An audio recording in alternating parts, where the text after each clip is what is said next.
It's time for Legally Served. Yes, we're welcoming in attorney Franz Borghardt. What's happening, dude? Dude, I'm doing awesome. New day, new look.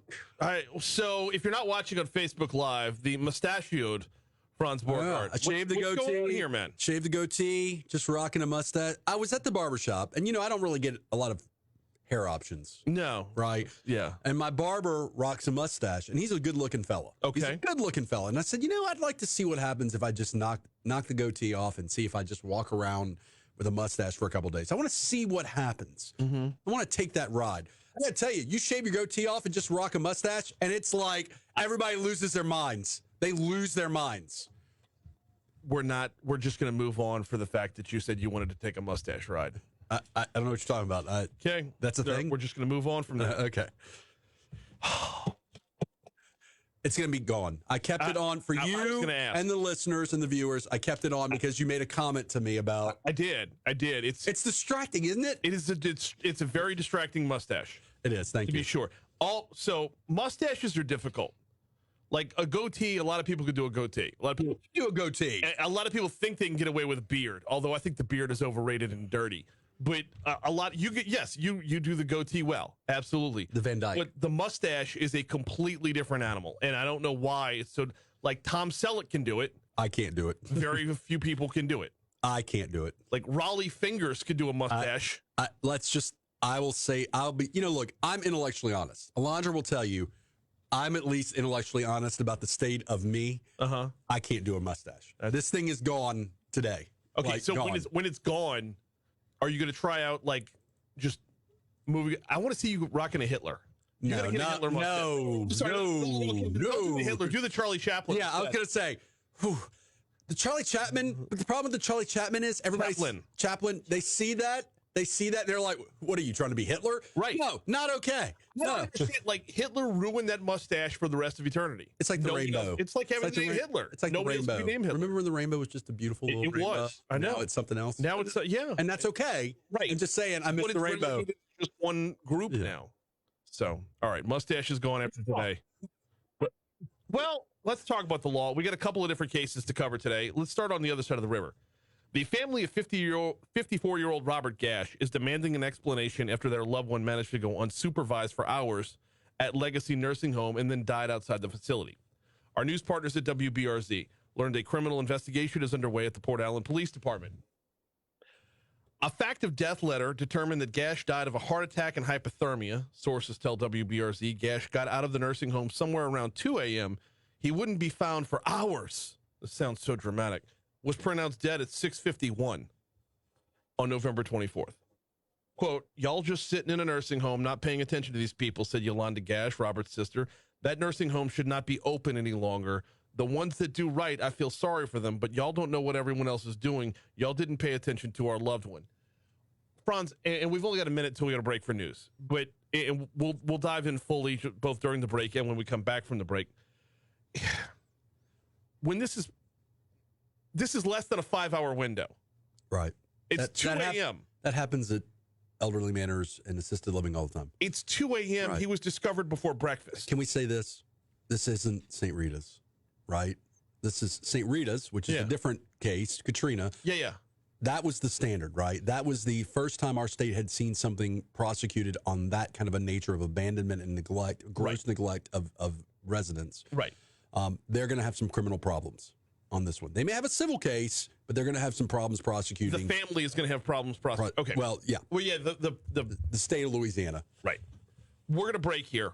We'll set the rest of the table during the break and kind of start on this. But when we come back and Legally Served continues with attorney Franz Borghardt, let's dive in. What needs to be proven in something like this? How much of a window? By the way, hypothermia is playing into this. Hypothermia and a heart attack was the report. Right. But how tough is it to get over this hurdle if they're looking to prosecute? Attorney Franz Borghardt's with us. We'll continue next after CBS News on Talk 107.3. I just cannot talk. This is like 3 weeks in a row now. So, St. Rita's was evacuation, basically abandoning human beings, right? St. Rita's, you're talking about Katrina. The one that was, well, I'm stuck on the Anna Poe thing from Katrina because they had the Netflix documentary. That's fine. That's fine. By the way, Chandler's watching this morning. Do you know Chandler Willis? Who's Chandler Willis? What up, dude? Glad to see you. Glad to have you here. Chandler Willis. It's that Joker. He is an axe brother, to say the least. Oh, I love this Chandler guy already. Yeah. Anyway, St. Rita's, Hurricane Katrina. Go ahead. So this is kind of where our country is right now.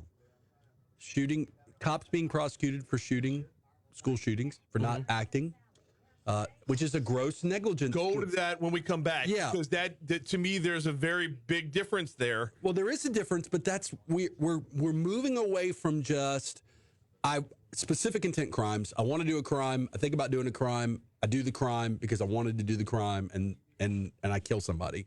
Versus now we're really digging into these negligent murders, these gross negligent homicide murders, where it's like I failed to turn the AC off in the elderly manner, and the person dies of hypothermia. And I'm not saying that's what happened in this case. I'm just saying that is kind of where we're moving.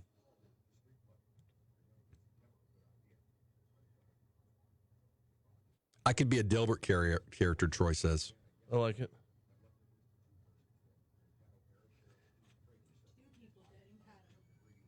So they found the mother as well.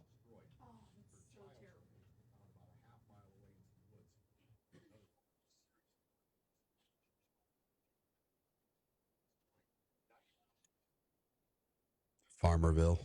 Isn't that a game?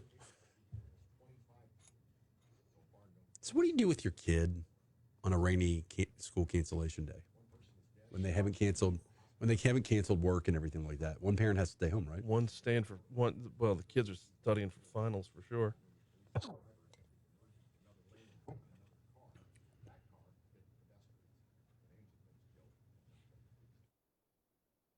Well, take the cancellation, for example. If a school says, you know what? A private school says, you know what? We're not going to cancel. There's not enough wet weather data. And then something happens due to the storm and some kids died. We would be okay with prosecuting that school for negligent homicide, right? Absolutely. If they go against the grain. On the street corner, waiting for the bus when the tornado hit. Yeah. And landed 6 miles away dead. That's now on the school. That's the liability factor right there. Civil liability is one thing. I want you to make me whole financially, and I can sue you because of that. Criminal liability is you broke a law, and there's a criminal justice consequence to it. You got to hire Franz Borchardt. Wait, that's like almost knee-jerky. No, we go after people like Robert De Niro in The Untouchables. Remember, he was playing Capone in I want him dead. I want his family dead. I want his house burned to the ground. I want to go there in the middle of the night and I want to, one of his ashes. Like that's. I love the train station scene in that movie. But that's where we're at as a society. That's what we do. We go after people like that. It doesn't just go after you. It goes after your kids, your family. Ocean's 11. Mm-hmm.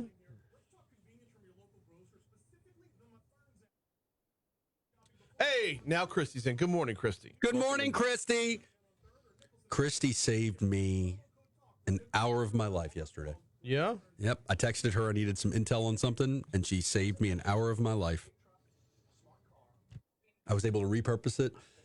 So Tuesdays, I go to the Tuesday evening service because they do the post-service adoration and all that. Well, they weren't doing it last night, and I had already gone to the noon one, and so I only double dip on Tuesdays because I want to get the adoration novena in. And so she's like, no, there's none of that today because of the Mother Teresa book thingy. So, yeah, which is why I ate Jed's and then came to Jed's afterwards and was miserable during the meeting. Oh, you were okay. Oh, I was hurting. It's looking like about 14 or 15 from the last retreat are gonna. There's a lot of people in that room. I was counting heads. There's a lot of people in that room. I had from our retreat from 8. No. The total number of guys in the room last night. What, 35, 40 of us? Right. Yeah. But I would imagine some of that, like, you start looking at your schedule and you're like, oh, I can't make this because of this, or this, and this. Yeah. Or like you were there last night, and you're not going to team. No. So it's good stuff. It's good stuff.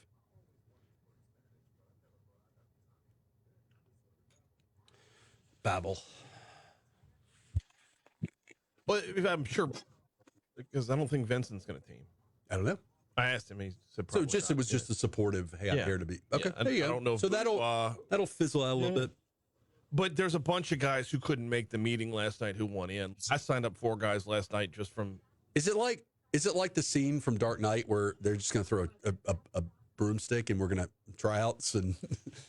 Time to get a look at your forecast. Here's WBRZ's meteorologist Marissa Nuzzo. Because I'll fight for my right to party. It's no, there's no fight to the death, but it's probably going to run close. If he runs 34, he'll probably take 34. That's why he said 33 wasn't a hard and fast number. Okay. Look, I put together a weighted lottery. I heard so that I would, an elaborate system. Yes. In fact, the guys were like at lunch yesterday. They were like, it was a Haldane system, but it was very wonderful. You gotta respect that. You gotta respect a system of picking something that is fair and just. Yes. And elaborate. It was really good. Hey, you want to listen to this?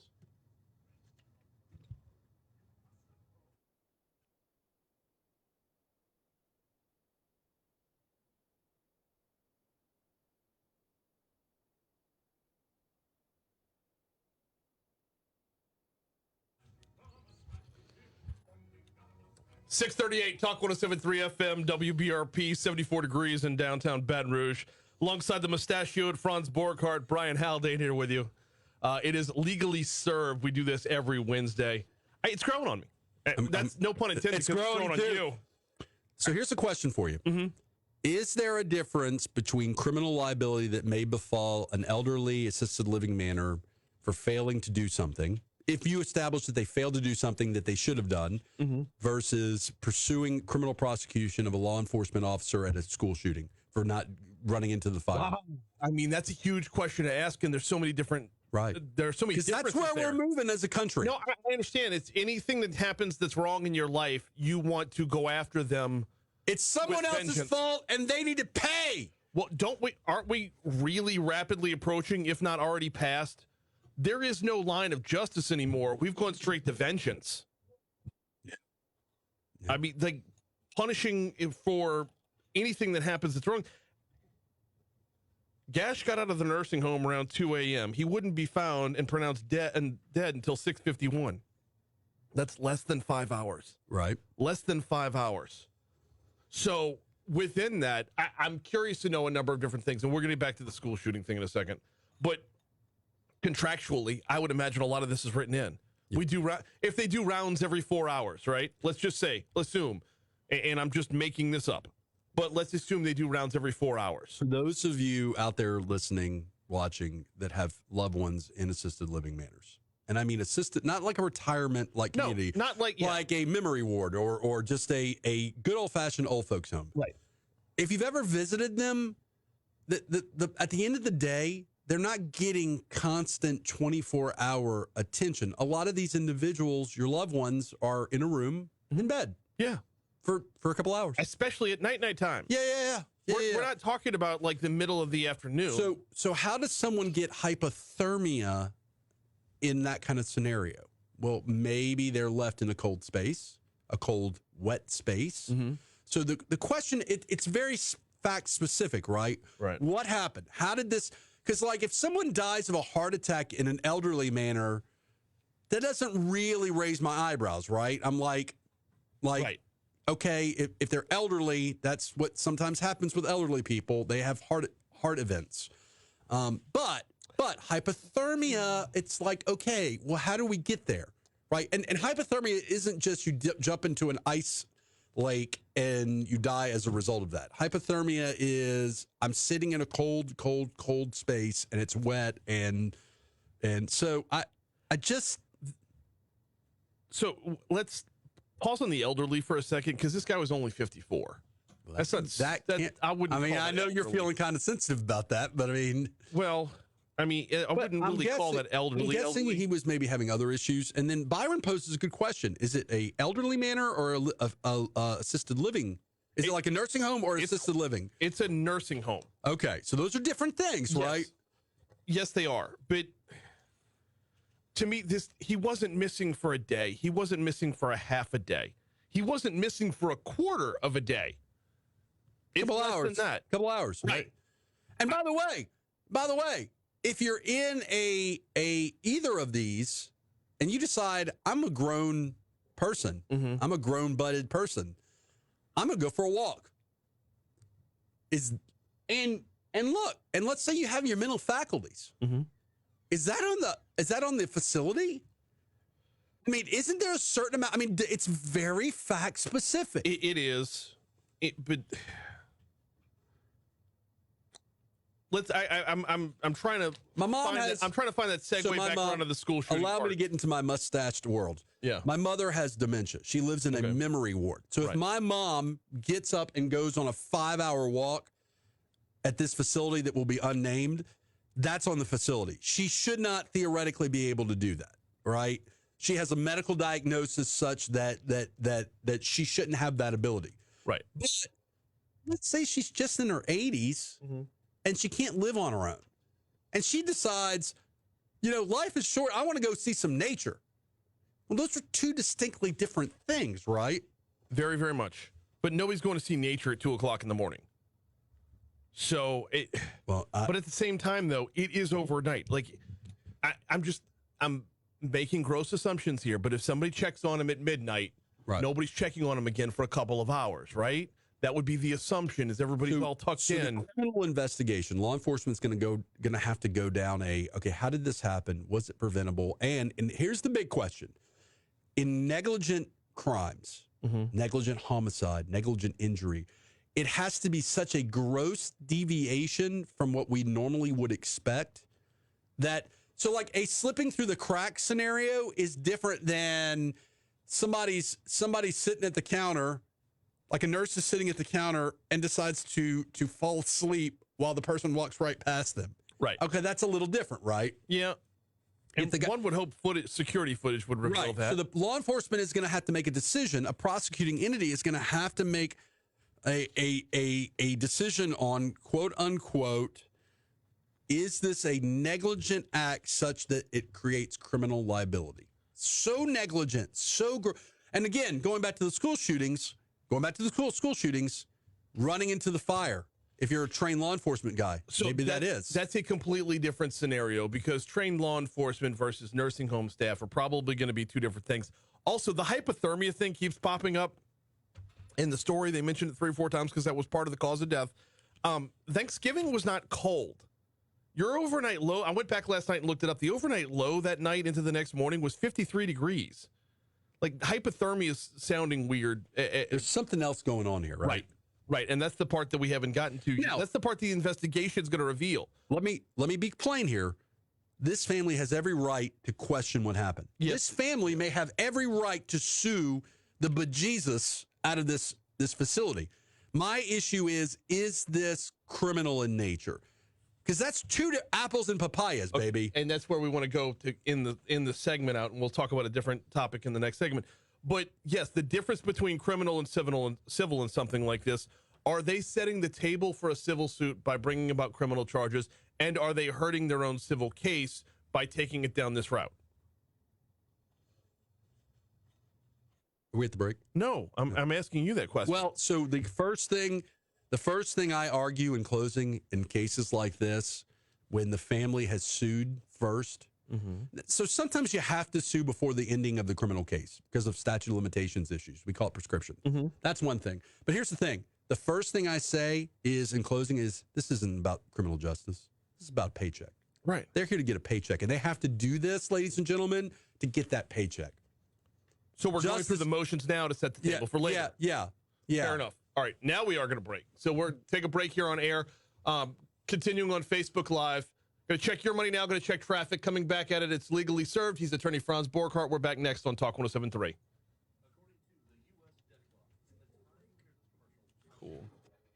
Top of the morning, Dara. Byron, I miss you. I haven't had Byron time in a while. That's kind of sad. I don't think I've ever had Byron time. I am good friends with well, I'm not good friends. I am acquainted with Byron's significant other, who is a teacher, and I've known her for years, and she also sings, and she is a very wonderful woman. Byron absolutely outkicked his coverage. Love you, Byron. Okay. So yeah, I have a personal relationship with one of our listeners. I know Byron from here, and I know him from him continually beating my butt in words with friends. That's about it.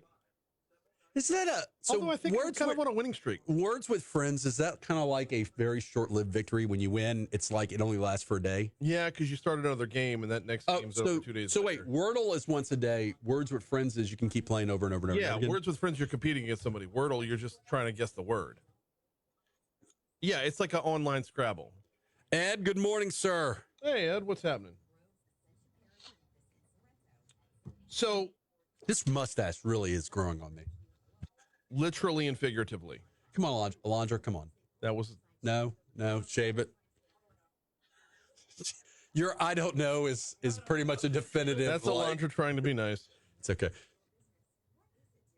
Are you okay in general? Here's my question. So I like to be clean shaven, believe it or not. Mm-hmm. But I look significantly younger when I'm clean shaven, and I want to look a little older for my job. No,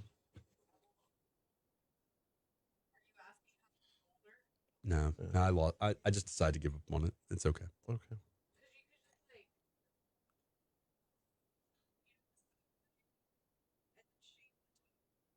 Someone asked me about growing out the sides and keeping it like short instead of doing the shave thing, and I'm like, no, absolutely not.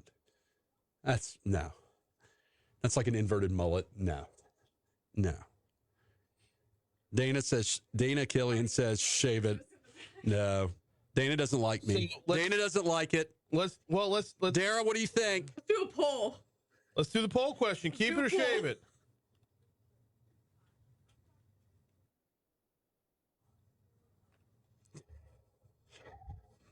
Byron's being nice. Says the word games are almost always very close.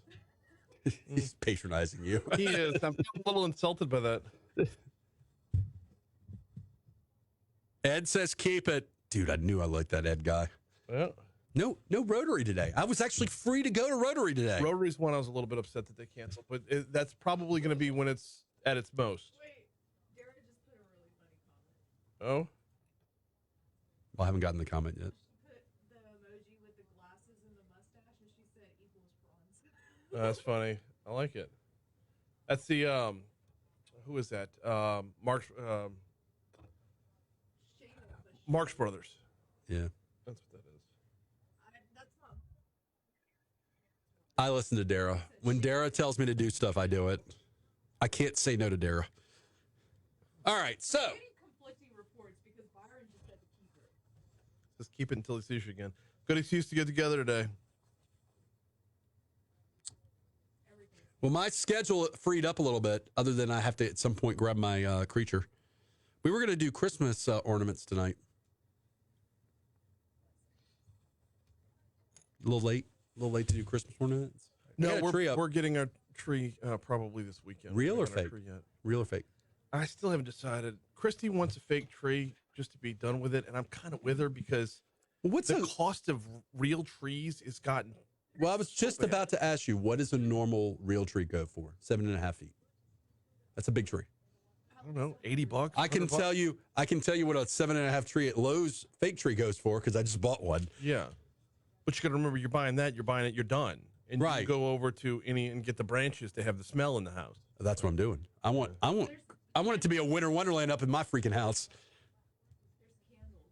I know. Trader Joe's has candles. Do they?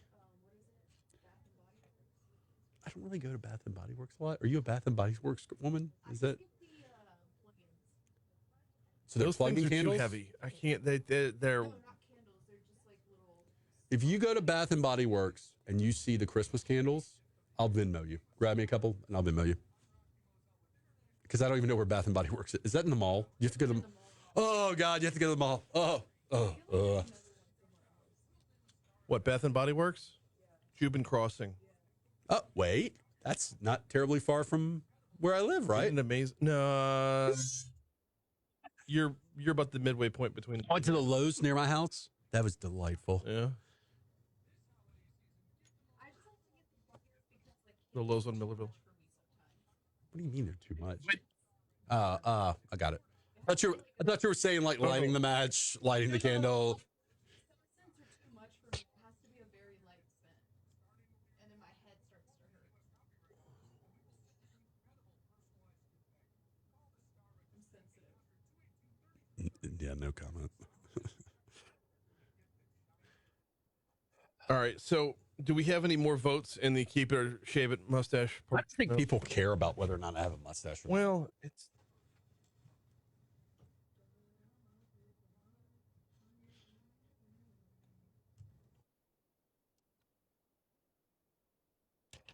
.652 Talk 107.3 FM, WBRP, 74 degrees in downtown Baton Rouge.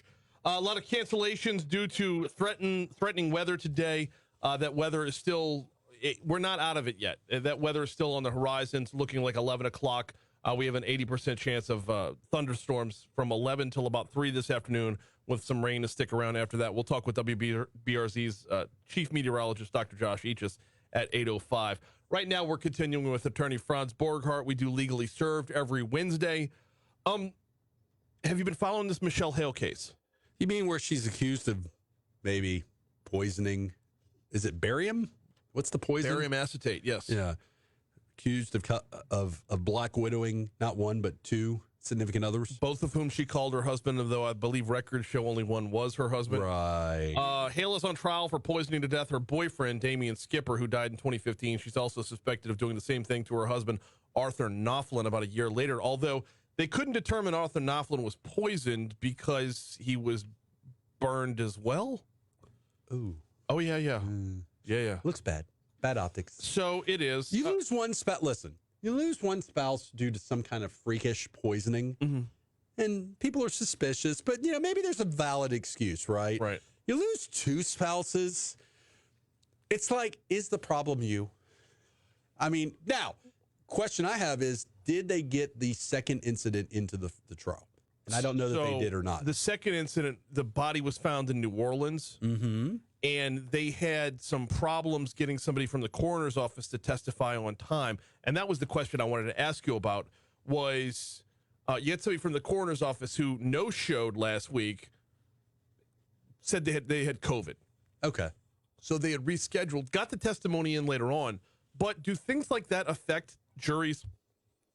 If, we're going to hear from Taylor in just a minute. No, Taylor's not here today. He didn't bother. So it's all how you frame it, right? Okay. In post-COVID, if you say, hey, we have to do this doctor on Zoom or out of order or whatever because he has COVID, I think jurors are going to be more understanding of that. Okay. Because, especially if you've had COVID and if you've had a decent case of COVID.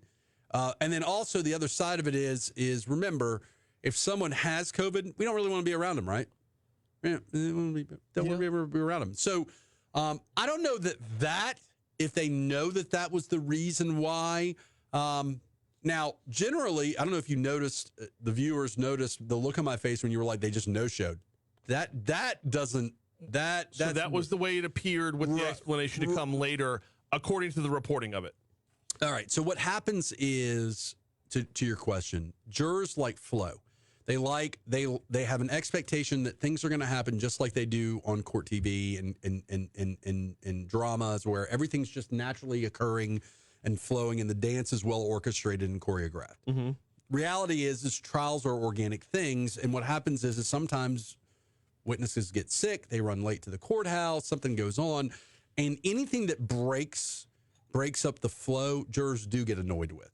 Everybody gets annoyed with it. Okay. Because it becomes a game of, this is my time. Right. This is my valuable time. I'm not doing something else I need to be doing. And there could be resentment there, but where that resentment goes towards is the question. Do they hold the state accountable for that? I don't know. This sounds like a something that they might be understanding of because it's COVID, right? Right. So, and by the way, we're in a world now where trials have to be recessed sometimes because there'll be a COVID thing. Or a threat of rain.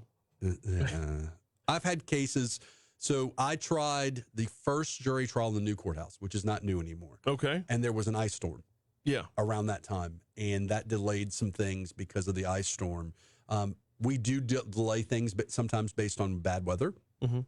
And actually, I think jurors appreciate that because I think it's a hey, I don't want to be out in this. Right. Yeah. Right. And yeah, and then they get resentful. Give and take there. And then when the weather's not as bad as we thought it would be, then it's the way we all get, which is, why don't you cancel everything? Yes. What do you mean you don't have a crystal ball that tells you what the weather is going to be like? Well, weather is about probabilities. If the makings are there, if the fixins are there, it can happen. The fixins. That's why I go to one person for my there's one weather forecaster that I like more than another. Josh? I like Aegis. Yeah. Dr. Josh Each is going to join us. No. We have a wealth of expertise. I feel like Each's science is the heck out of it. Yeah. Like Marty McFly and Doc kind of science. But we got a bunch right across the street over there as well. We're kind of spoiled here in Baton Rouge. My point is that jurors, some of them are already annoyed just because they're there. And anything will annoy them more. You try not to annoy them because that doesn't generally help your case or your client. So, yeah. Like I wouldn't have a mustache during a jury trial. That's not going to do that. So we're expecting the verdict tomorrow. And this is after the testimony from I'm trying to get the name of the person. They had a toxicology expert that they brought in on this. Dr. Patricia McGovern-Williams, an expert certified by the American Board of Toxicology, took the stand in the case, explained that the similarities between Skipper and Knopflin's deaths, she just spelled out the whole thing. Now, Knopflin's case was never declared a homicide. But they can still get that in, right? Which it sounds like they did, as other crimes, other acts, and those other acts don't have to be prosecuted. Well, look, where there's smoke, there's fire, right? No pun intended on this one. Where there's smoke, there's fire, and that's what human beings believe. It goes back to what I said earlier, Brian, which is one person dying from freakish poisoning might be kind of but two people from the same poisoning, the same I'm not saying she did it. I'm just saying it looks really bad. Well, we'll find out tomorrow. In the meanwhile, he is attorney Franz Borghardt. We do this every Wednesday. We call it Legally Served. I appreciate you keeping the mustache to share with the Facebook audience. I will rip it off right now. We should have. I can wax it. You want to wax it? I don't. I don't want to have anything to do with it. Okay. That's all right, guys. I'll see y'all next week. That is yours. All right. We'll see you next.